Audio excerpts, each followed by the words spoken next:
Hello and welcome to our series on essay. आज का हमारा टॉपिक है हाइड्रोजन द फ्यूचर फ्यूल। तो चलिए शुरू करते हैं। सबसे पहले हम देखेंगे कि ऐसे में हम क्या क्या चीज़ डिस्कस करेंगे। तो ऐसे में हमारा इंट्रोडक्शन पार्ट रहेगा, बॉडी पार्ट रहेगा। बॉडी पार्ट में हमें ये सारी चीज़ें डिस्कस करनी है, जिसमें कितने टोटल सब पैराग्राफ्स होंगे, 1 2 3 4 5। ओके, इसमें हम डिस्कस करेंगे कि हाइड्रोजन को क्यों फ्यूचर फ्यूल कंसिडर किया जाता है। ओके, और हाइड्रोजन का प्रोडक्शन कैसे किया जाता है, और green hydrogen versus blue hydrogen क्या होता है, और फिर हम देखेंगे कि हाइड्रोजन के एज अ फ्यूल क्या क्या यूजेस हो सकते हैं, और इन दी एंड ड्रॉबैक्स, और फिर कंक्लूजन। ओके, तो चलिए शुरू करते हैं। सबसे पहले इंट्रोडक्शन देखते हैं। तो पहला पॉइंट है कि क्लाइमेट चेंज है, जो कि एक बहुत सीरियस इशू है, और ये अब ज़्यादातर पॉपुलेशन को ये अवगत हो रहा है। ओके, क्लाइमेट चेंज की वजह से जो CO2 के जो कार्बन डाइऑक्साइड का लेवल है, वो उसमें आप बोल सकते हो कि काफ़ी उसमें ग्रेजुअली काफ़ी इंक्रीज़ हो रहा है, जिसकी वजह से ग्लोबल वार्मिंग हो रही है पूरी दुनिया में। तो अगर आप इन दो इमेजेस को ध्यान से देखें तो लगभग 1880 में अगर आप बात करें तो 290 के अराउंड था ppm। ओके, वो बढ़ते बढ़ते बढ़ते बढ़ते अगर आप लेटेस्ट 21st सेंचुरी की बात करें तो लगभग 370 के ऊपर पहुंच चुका है। ओके, वहीं अगर आप ग्लोबल एवरेज टेम्परेचर की बात करें तो उसमें भी ग्रोथ आई है, जो कि अगर आप देखो तो कितने की आप बोल सकते हो इंक्रीमेंट आई है कि 13.6 डिग्री सेल्सियस आप बोल सकते हो कि 1880 के अराउंड था, और अभी ये पहुंच गया है लगभग 14.80 के अराउंड। ठीक है, तो इतना ग्रेजुअली इसमें इंक्रीज हुआ है, राइट। उसके बाद इस क्लाइमेट चेंज को कंट्रोल करने के लिए और ग्लोबल वार्मिंग को कंट्रोल करने के लिए हमें एक एनर्जी ट्रांजिशन की ज़रूरत है, कि जो अभी करंट सोर्स ऑफ फ्यूल है वहाँ से हटके हमें क्लीन फ्यूल यूज़ करना पड़ेगा, तभी हम क्लाइमेट चेंज को या फिर आप बोल सकते हो ग्लोबल वार्मिंग को कंट्रोल कर पाएंगे बड़े पैमाने पे। ठीक है, तो हाइड्रोजन को ऐसा ही एक क्लीन एनर्जी का आप बोल सकते हो कि सोर्स माना गया है। तो यही सारी चीज़ें हमें आगे अपने जो ऐसे है उसमें डिस्कस करनी है। तो चलिए अब चलते हैं बॉडी पार्ट पे। ठीक है, बॉडी पार्ट में देखिए हम क्या चीज़ें इंक्लूड करेंगे। हम डिस्कस करेंगे कि हाइड्रोजन को फ्यूचर फ्यूल की तरह क्यों कंसिडर किया जा रहा है, हाइड्रोजन का प्रोडक्शन कैसे होता है या हाइड्रोजन को कैसे प्रोड्यूस करते हैं, और ग्रीन हाइड्रोजन और ब्लू हाइड्रोजन ये दो टर्म्स क्या हैं।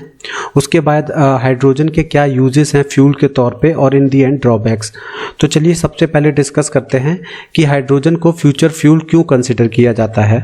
तो देखिए, हालांकि जो हाइड्रोजन है वो सबसे ज़्यादा आप बोल सकते हो कि बहुत जो पृथ्वी है उसमें काफ़ी आप बोल सकते हो कि अबंडेंट मात्रा में अबंडेंट है, या आप बोल सकते हो बहुत ज़्यादा मात्रा में पाया जाता है। लेकिन हाइड्रोजन कभी भी आप बोल सकते हो कि प्योर स्टेट में आपको नहीं मिलेगा, वो किसी न किसी कंपाउंड का पार्ट होगा। जैसे एग्जाम्पल के तौर पे वाटर हो गया, मीथेन हो गया। ठीक है, तो हमें इन्हीं कंपाउंड से हाइड्रोजन को एक्सट्रैक्ट करना होता है। ठीक है, तो देखिए, तो मतलब प्योर फॉर्म में हाइड्रोजन के लाने के लिए हमें इनको एक्सट्रैक्ट करना पड़ेगा हाइड्रोजन को इन कंपाउंड से। ठीक है, तो उसके बाद अगर आप ये रिएक्शन देखें कि प्योर हाइड्रोजन जब भी प्योर ऑक्सीजन के साथ मिलता है तो वहाँ पे वाटर और कुछ एनर्जी रिलीज होती है। तो अगर आप ये इक्वेशन देखें तो hydrogen plus oxygen gives water और एनर्जी। ठीक है, तो यही एनर्जी आप बोल सकते हो कि इसी एनर्जी के कारण हम हाइड्रोजन को फ्यूल के तौर पे यूज़ कर सकते हैं, राइट। तो यही वो एनर्जी है जो हाइड्रोजन को इनेबल करती है एक फ्यूल की तरह एक्ट करने में।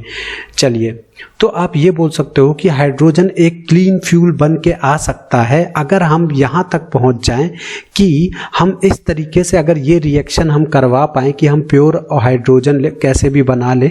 ठीक है, और फिर उसका ऑक्सीजन से रिएक्शन करवाएंगे तो सिर्फ हमको पानी मिलेगा और एनर्जी मिलेगी। ठीक है, तो इस तरीके से हम हाइड्रोजन को क्लीन फ्यूल के तौर पे यूज़ कर सकते हैं।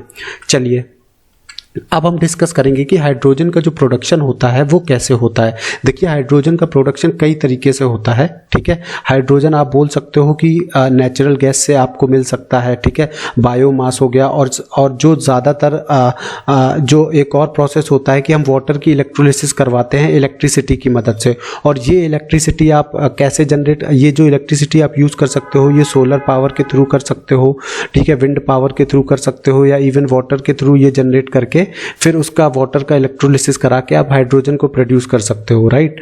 तो देखिए, हाइड्रोजन का अगर आप देखें तो जो कन्वेंशनल जो मेथड है हाइड्रोजन को प्रोड्यूस करने का, उसमें क्या होता है कि उसमें आप बोल सकते हो कि इन्वायरमेंट पे इम्पैक्ट होता है, क्योंकि जो उसमें जो आप बोल सकते हो कि जो हाइड्रोकार्बन, जनरली हाइड्रोकार्बन से ही हाइड्रोजन को प्रोड्यूस किया जाता है, तो वहाँ पे क्या होता है कि कार्बन डाइऑक्साइड गैस एमिट होती है। तो कार्बन डाइऑक्साइड काफ़ी एनवायरनमेंट के लिए काफ़ी हार्मफुल होती है। तो जो आप बोल सकते हो कि जो कन्वेंशनल मेथड है हाइड्रोजन प्रोडक्शन का, उसका काफ़ी आप बोल सकते हो कि एनवायरनमेंट पे इम्पैक्ट रहता है। तो हाइड्रोजन आप बोल सकते हो कि जो हाइड्रोजन का जो इम्पैक्ट है, हाइड्रोजन प्रोडक्शन का जो इम्पैक्ट है, वो डिपेंड करता है कि उस हाइड्रोजन को कैसे प्रोड्यूस किया जा रहा है। ठीक है, तो इन्वायरमेंट पे जो उसका इम्पैक्ट रहेगा और क्या एफिशिएंसी है उस हाइड्रोजन की एनर्जी के तौर पे, तो वो सब कुछ डिपेंड करता है उसके प्रोडक्शन पे। ठीक है, तो इस तरीके से चलिए, तो कई सारे प्रोजेक्ट चल रहे हैं इसके ऊपर कि जो हाइड्रोजन प्रोडक्शन का जो कॉस्ट है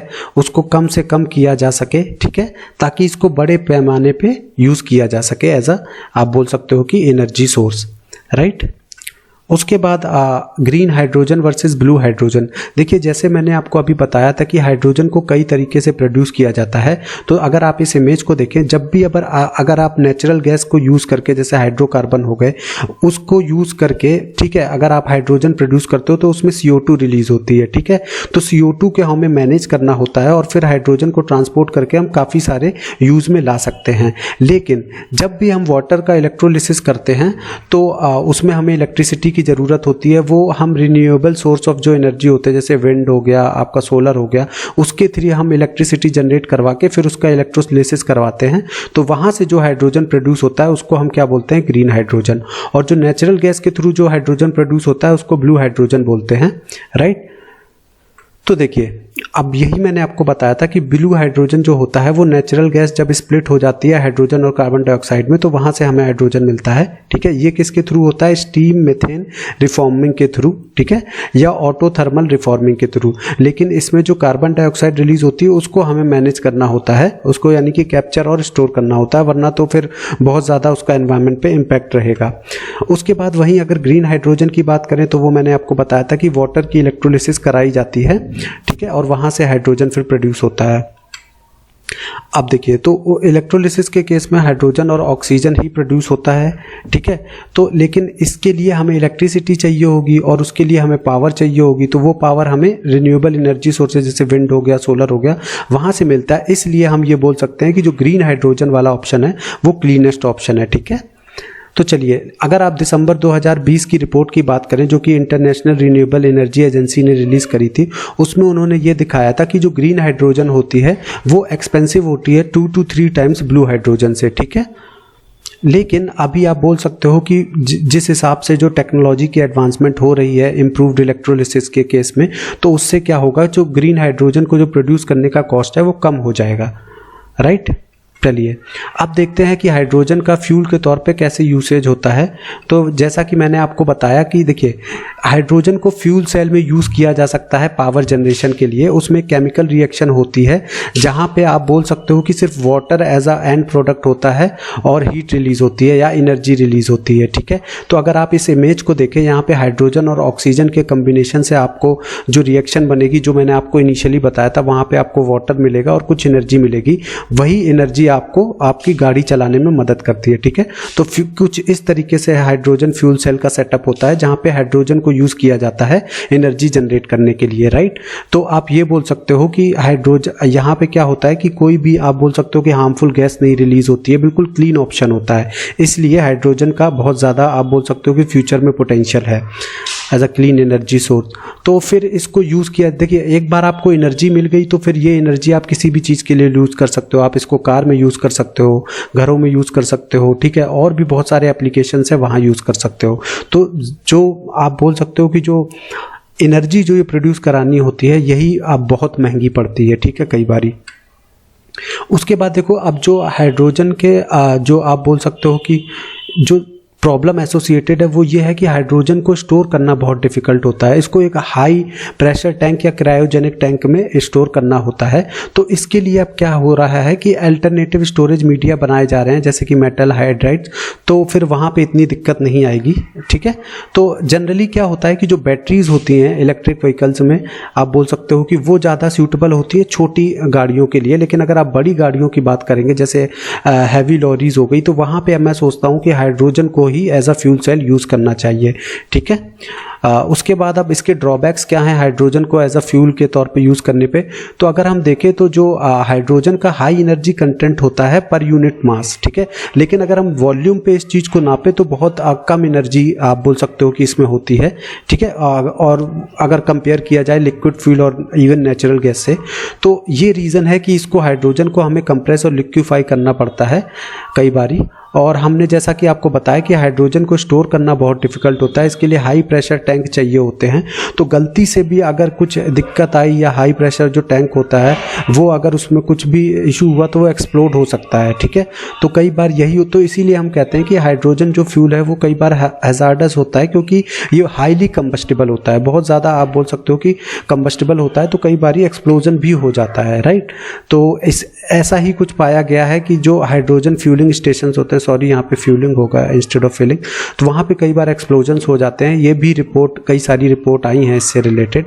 ठीक है, तो आप बोल सकते हो कि जो हाइड्रोजन फ्यूलिंग जो स्टेशन है उनको डिलीवरी मिलती है, जो ट्रक होते हैं जो हाइड्रोजन के सप्लायर होते हैं, तो अगर हाइड्रोजन की सप्लाई में कोई भी इशू आया तो उससे जो मतलब हाइड्रोजन फ्यूलिंग जो स्टेशंस हैं आप बोल सकते हो कि वहाँ पे वो बंद हो सकते हैं। ठीक है, तो इसलिए उसके बाद कंक्लूजन में यही है कि हाइड्रोजन है, हालांकि सबसे अबंडेंट है, लेकिन फिर भी इसका जो प्रोडक्शन है कई बारी डिफ़िकल्ट हो जाता है। हाइड्रोजन फ्यूल जो हमारा है क्लीन होता है, फ्लेक्सिबल होता है, एनर्जी एफिशिएंट भी है, बस इसका थोड़ा सा प्रोडक्शन डिफ़िकल्ट है या एक्सपेंसिव है, इसलिए अभी इसको आप बोल सकते हो कि पूरी तरह से हाइड्रोजन एज अ फ्यूल नहीं यूज़ किया जा रहा है। बट हाँ, हम ये कह सकते हैं कि इसमें बहुत ज़्यादा पोटेंशियल है आगे फ्यूचर में।